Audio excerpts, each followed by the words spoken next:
আগামীকাল শনিবার তোমার জন্য এমন এক দিন হয়ে আসছে যেখানে পুরনো চিন্তা, দুশ্চিন্তা আর চাপ ধীরে ধীরে কমতে শুরু করবে এবং মন যেন নতুনভাবে আলো খুঁজে পাবে।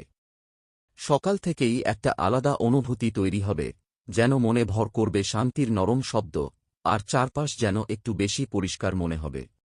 উঠেই বুঝতে পারবে দিনের গতি খুব ধীর হলেও স্থির, আর সেই স্থিরতাই তোমাকে ভেতর থেকে শক্তি দেবে। সকালবেলার সময় তোমার সামনে কয়েকটি ছোট সিদ্ধান্ত আসতে পারে, যেগুলো প্রথমে তেমন গুরুত্বপূর্ণ মনে হবে না, কিন্তু দিন বাড়ার সঙ্গে সঙ্গে তুমি বুঝবে এই ছোট সিদ্ধান্তগুলোই আসলে বড় পরিবর্তনের বীজ হয়ে থাকবে। কারো সঙ্গে হালকা ভুল বোঝাবুঝি থাকলে আগামীকাল সেটার কোমল সমাধান হয়ে যেতে পারে। কথার মধ্যে গরম ভাব কমে যাবে, মানুষ তোমার কথাকে সহজে গ্রহণ করবে, আর তুমি যেমনভাবে বলতে চাও তেমনভাবেই প্রকাশ করতে পারবে। তোমার স্বভাবগত সংযম আর নীরব শক্তি কাল আরও বেশি ফুটে উঠবে, ফলে তোমার আশেপাশের মানুষও তোমার উপর ভরসা করবে। কাজের ক্ষেত্রে অথবা পড়াশোনার ক্ষেত্রে একটা নতুন আইডিয়া মাথায় আসতে পারে। এই আইডিয়াটা খুব ছোট হলেও তোমার ভবিষ্যৎ পরিকল্পনাকে নতুন করে সাজাতে সাহায্য করবে। তুমি হয়তো এখনই বুঝবে না, কিন্তু এর ভিত্তিতে পরের সপ্তাহ বা মাসে একটা বড় সুবিধা পেতে পারো।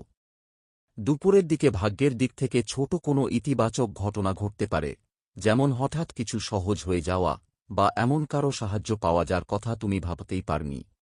অর্থনৈতিক দিকটা মোটামুটি স্থিতিশীল থাকবে। কোনো বড় লাভ না হলেও অপ্রয়োজনীয় খরচ থেকেও বাঁচতে পারবে। কোনো পুরনো বকেয়া কাজ বা বিল থাকলে তা মিটিয়ে ফেলতে মন চাইবে, কারণ আগামীকাল তোমার কর্মশক্তি স্বাভাবিকের চেয়ে একটু বেশি সংগঠিত থাকবে। নিজের জিনিসপত্র গোছানো, কর্মক্ষেত্র পরিষ্কার করা বা পোশাক পরিচ্ছদ ঠিকঠাক করার মতো কাজগুলো তোমাকে ভিতরের শান্তি দেবে।